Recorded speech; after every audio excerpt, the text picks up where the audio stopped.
Good morning, my dear students. Yung ngarang thagat chiba questions sing do. I hope that most of must have gone through it ka. Salam mani, yang mani na khali ka. Yang ba yang dribra. Ado bo ay ngarang hai ki badde questions sing do nai na matung da kumbang am draga di. Khang da ba questions sing do hai ru ana hai ki bani. Ado so far comment dani khang de WhatsApp dani khang de kanam tana question gi maram da palaktri have se aina ani khan ba yai kamai na khan ba yai na koi loina solve to ngam me na khan ba yai ka natraga marom dana hai pa question sing du na koi ne yeng dri natraga hot pa sana dri na khan ba su yai ka ado ai di positive dani khali je ka chhatra sing gi chhatra sing di ai bang atani dana dari lai su phajana pa ba natra election natra ne tomthingam ba natra now like phajana pa banina riwas ka je ga amana phone torok tana ko tana ai rai se like phajana pa re handaki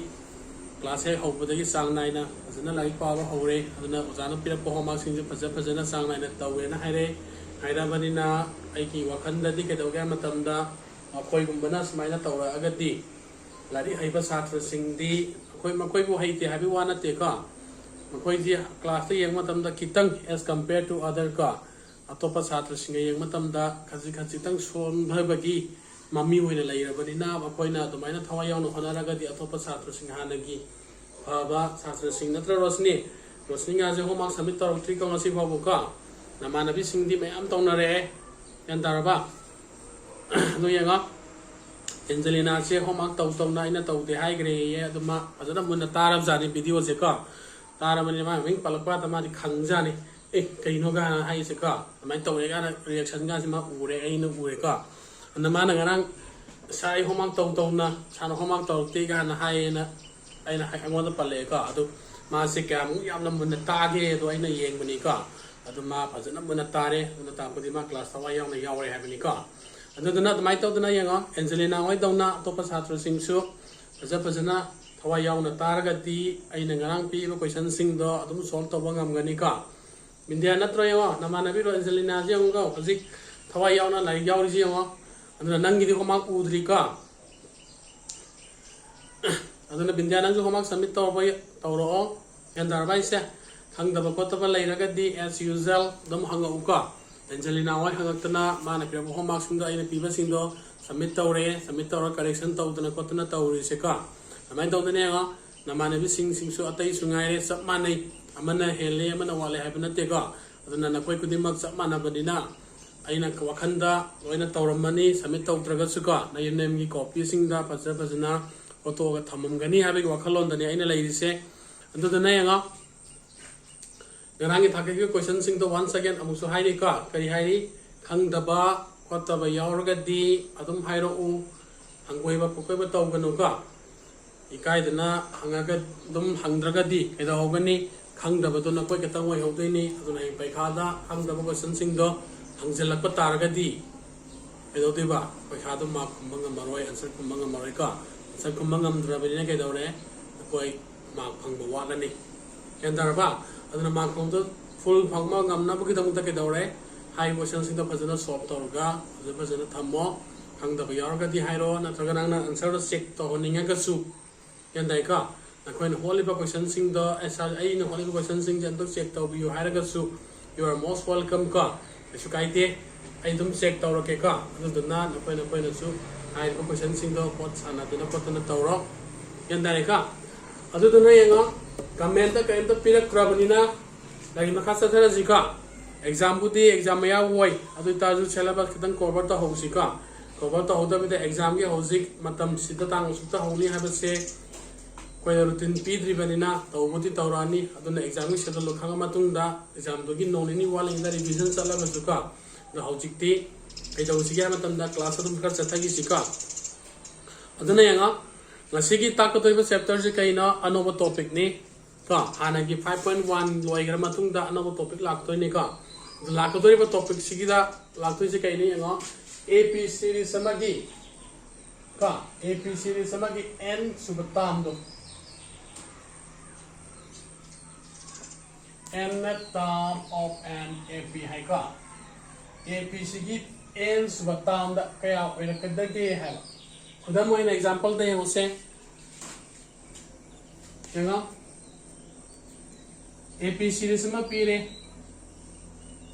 यंगा 1 3 5 7 9 ने पीरे का सुन सच्ची बदुना Oren सिदा 100 सुबह ताम दो other कया लाकदगी गाना हंगपा यंदा नत्रगा 100,000 सुबह यंदा नत्र 1 लाख सुबह ताम दो कया ओइरकदगी गाना दमाइना नेरकवा दुदुबनी का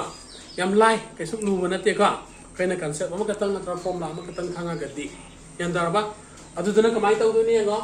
अखोइना खंगरे कई खंगी यंगा we know that अखोइना करी खंगे से first term से अखोइना करी ओइना लवे first term is taken as n hey लौद्रा अदुगा common difference ने कई ने लौरे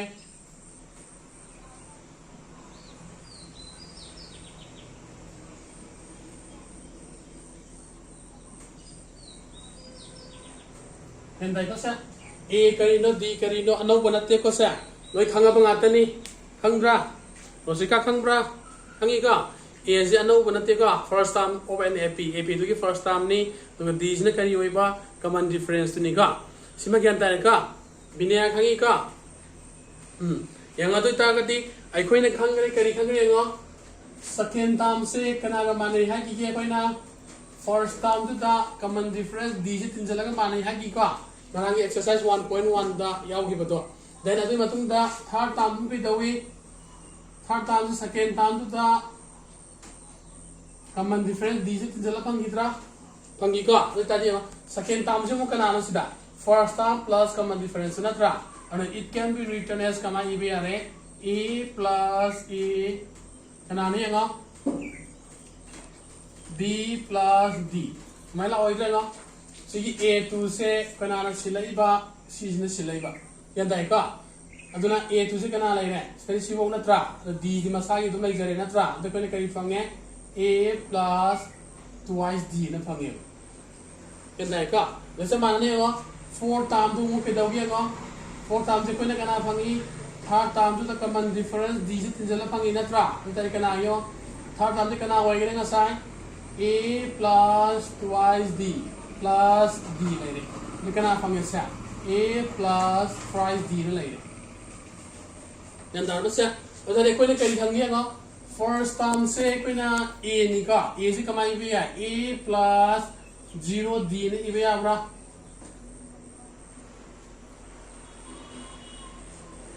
apa ya tabre ngo terus ni he ko sa brilan ya apa se bo ngo 0 into D 0 tum ta dra ada 0 into 0 ta ra ne kai dore A sida 0 tin jala di A1 to phangi dra adu kari khang ke sida first term matam da sida 0 hoy sida second matam da sida 1 hoy re hoy dra third hoy re kana kai hoy re 2 hoy re tra 4 hoy kana kai hoy re 3 hoy re tanana kari conclusion pi ba ya aina phanggadori batam du dagi amamom handaraga यंदा बा D जो पूरी सला फंगत्रा अदुना अखोइना सिदा कई ले N ताम हाल तादि A N सुब ताम दो कई लाने a plus n minus 1 all these माइ लाख दोई ने अमा महंदर को यमने सिदा 4 ले मतम दा 4 से कना होइगे यम फेना a हालगा 4 minus 1 ने इबे याद्रो से ya ka ni tar sidale mi pote among khaido phangtra ama to duna general form da kana lani and net terms of an AP je kana no A plus n minus 1 all these si woi dori ne ken da ka aduna si form na sima na koina by heart to da ba ken da ka sa derivation se sometimes manipur board ta kai da di hangi ka adubo CBSE da di derivation se hangde adu khangho ka aduna si kai lani nga first term ne E we matam da second term ne kana wore A da D tin sala pange third term ne kana wore A da D ani na tin sala pange natra fourth term na A da kai doraba D ja hum na tin sala pange da koi na general form yak matam kai thange D se ai ne pam mi ba n term du gi ama ma handara pange natra aduna kai doni you note it down this one and then ka sim sin sala ka general formula si formula si masim pa pu ga ba ka hanga dre nga si kasu lu de na tra adu nga sagi ko na law ba formula ta pusala aga yandar ba formula ta pusala aga si ki posa chung palak se nga sida ko na kari kai khanga di puto ko ya ge nga first time ma khanga ba common difference ma khanga ba then ai la kaya su batam puto ko na khang ta ga di ai na sida ap sequence la na ap series da ke dawre hangning ba tam hang matam da ai na phang ga ne ba ken dai ka adu si formula sim pha bang mani ka first formula of an ap series gi ka ap have a chapter gi first formula ji kana no ta ga di and that term is equal to a plus n minus 1 all this ne ba khang ni ko sima ya ne ko to dia simu thala gi nga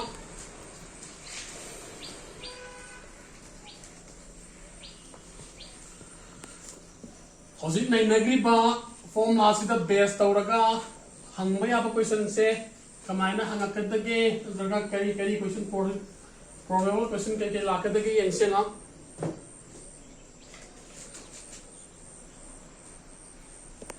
possible questions ka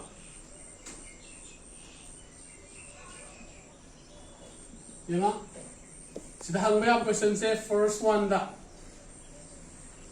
find the n term na hang pe ka of an AP. AP series to gi n subatam to kaya na hang ba man ka. Number 2 da whose term of an AP is the given value. Example lalo tum foreign hierarchy yung ka. Number 3 da is the given value and term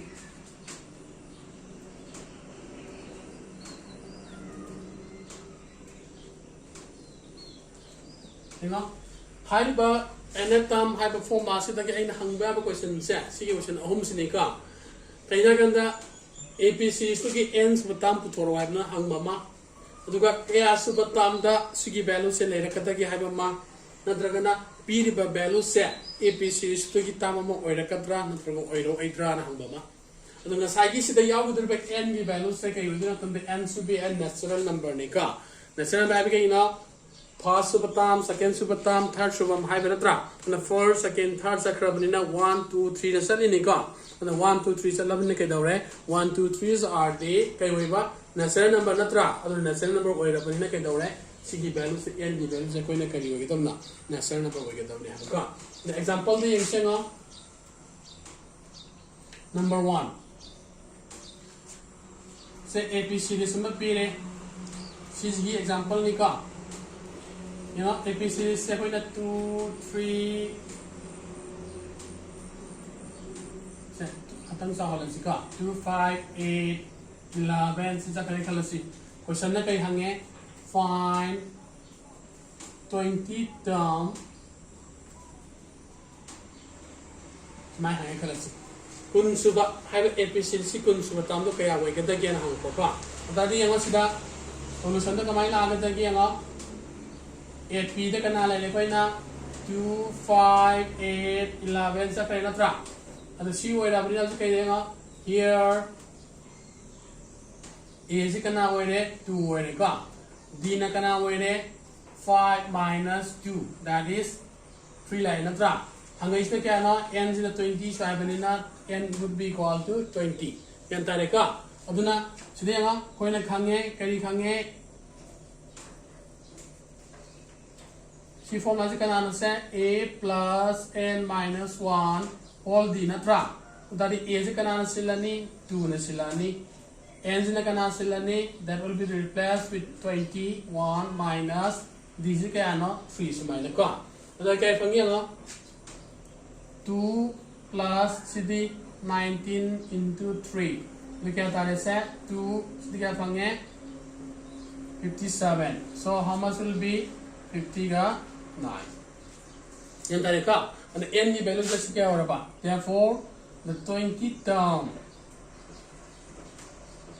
of the given AP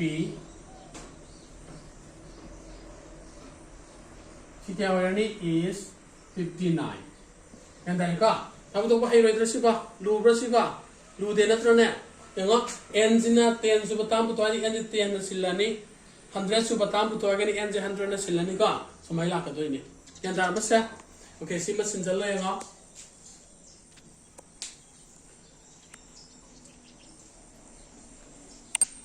yar basima clear way ne ka yango to di ani su basi ke mo laksi yango AP series से सीधम लाऊं रसी का से example number 2 नंग कनागी वाला तो इबा it will be for question number 2 सिगी का question ना करी हाँ करी से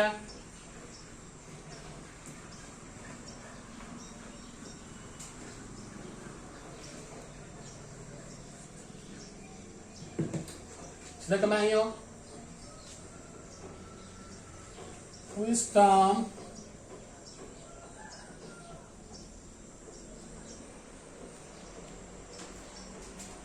of the given AP is 65. I am classic. And darba, I have AP series is the 65 set. Kaya supatam the laka the key hambuka. That is the queen of the Ganani, Sapmani, Sagi to Mina. A value set 2 away, D values like away 5 minus 2, that is 3 like a the Siki layer river 65 set. I see AP Sigita Yahola Yao Trobanina. And net term set Kanagamana Hale 65 Kamana Hale. Yandarika Mana Putuiba 65 set. Sikanagamana Deba AP series Yawe by N Subatam Dugap and Haltinica Yahweh Lauramina Yawrabanina Adana. So Yequena Kange Kana Kange on the day AN values Kanagamana Haba. Siga natra adi yo value afang ngul sinjalo C65 sa kena di yo ga sa juni n ge value katang piram banatra sina a n na piram menatra laura bani na si apun baze 65 ka mana gi doini ka adana se kana la ri ga this is 65 a le a se kana na silani 2 le rani n na kana na silani khangre natra khangre we have to write it's like na the n gi value ne bu to ke ka then adai d gi value kana we re 3 le re yan darba se la shiri kana lagi nga sigi 2 son thang toro 65 minus q so na kana le hore n minus 1 all b sali hore ka that is 65 take it 2 khai do di kya pange 63 yan dai ka so na kana le re nga n minus 1 all b the disa kai 3 son to ki taraga di kamai la ani 63 divided by 3 le re that will be equal to n minus 1 di kaya pangyela 21 layer ni n minus 1 layer ba the n ki value puto ke na ni si 1 di som ang tora dra di kana layer nga 21 plus 1 that will be equal to n so n ki value kya wa ni 22 layer then dai ka sida nga tangi la ka dai ba si ka tum hai ye ka sida n ki value si ka ye pangi na sa na mo na pangantra Nasana mo na panga abana kay wala sigi 65 habase sida yaw duri ne ba ada kali gumbada n gi values na negative integer panga ba ka aduga negative na tragana to fraction gama phang tragadi hai ba posak se na tro tam se atro number se abc so yaw roi de ne ba adu na mathang question number 3 se lak te ne ka ana ya conclusion ka pi adi 65 is the kay wadi ba in the second term of an AP. And then for that, the AP is the 20 seconds to batam set 65 to start doing it. Hanganika, taxi machine zalo. Yadrengo, make sure brengo. Last question number 6 is going to examples in the Aduga exam do not sell home out the period again as he got. Last example, she can talk about say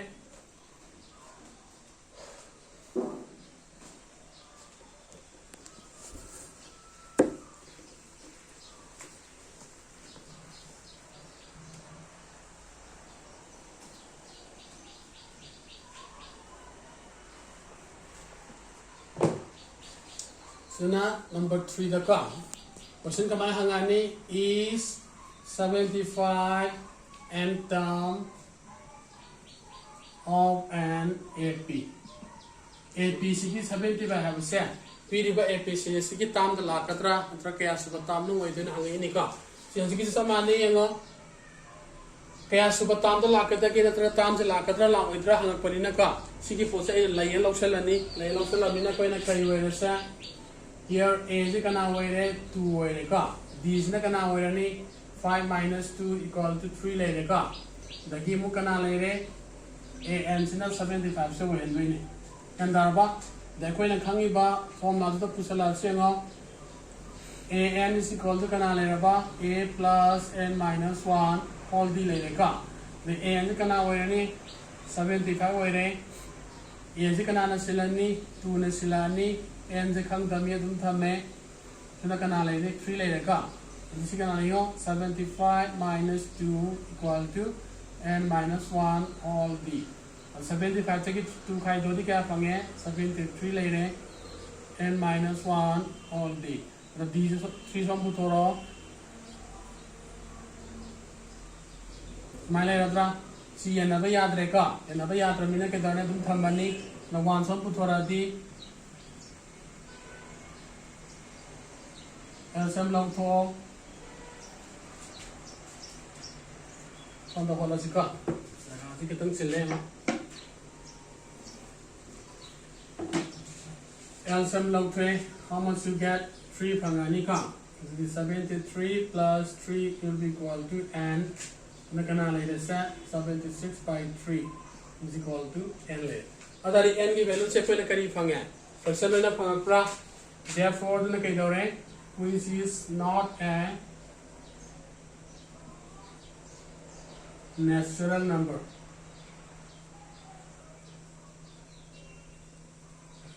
Ka natural number not rabanina. Haiba 75 is tam se. Pir be APC is yaura arweba. Can that record negative way as yaura record? The conclusion kay pirani. Therefore, 75 is not a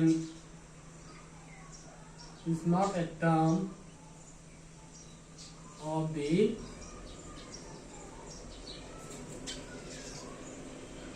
and darabasa piriba APC sigi tam oidre hari ne ka the sigi values the kai gamba national of pangta the as we did before ka ji man number 2 the long give us maina and the values na negative value pangadi no higher ne national pangana yes higher ne fraction pangadi no higher ne ka yaad rahe masima okay simu sinjalo yang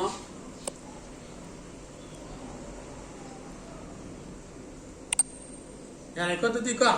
अदे ngasi gi nai nai se form na je ketani ka adu form na da best tawba question ahum manga yandar ba adna hariba sing se faja fajana nasan sai no bu da fajana silo yandar ka silmani adu khali o mangta tawrai ba submit tawrai ba satra sing sigi yenguraga di na koi aji fajana copy fajana tawe na khale ko aina ka adna khang da ko to lai raga su hang bai kai ga no yandar ka adna toina hang o ka wanda koi ju thabak yamda ji thabak yang kan chin banate ka